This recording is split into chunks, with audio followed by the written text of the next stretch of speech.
Now, Heartland Sports with Luke Randall.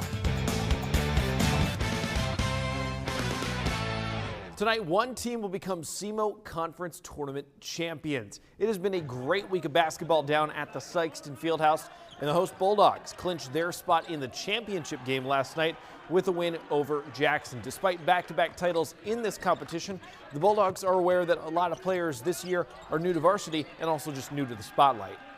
We have a lot of sophomores this year, so a lot of guys that haven't been there yet. So, I mean, as a senior, we have to lead those guys to step up and make big plays. Now Sykeston will face their rival, Dexter, and while these two teams face off pretty much every year, they've never faced off for a conference title because, in fact, this is Dexter's first ever appearance in the title game.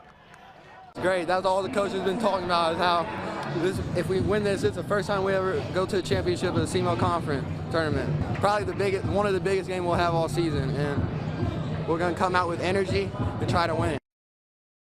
8 p.m. tip-off at the Fieldhouse tonight. Expect it to be packed, if not sold out, because in addition to this game, we've also got our consolation finals going on right now for 5th and 3rd place.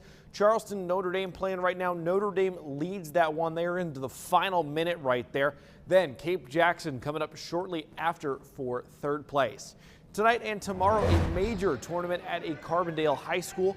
The Holiday Showcase, rebranded as the Illinois Get Down. More than a dozen teams will compete tonight and tomorrow. In addition to local schools, there are teams from Oklahoma, Louisiana, even as far as Florida, coming to play in Little Egypt. And another signing today at Cape Central High School. Isaiah Husky, the reigning bronze medalist at state for shot put, will continue his throwing career just down the road at SEMO. Before he joins the OVC champions, though, he will get one more shot at a state title this coming spring.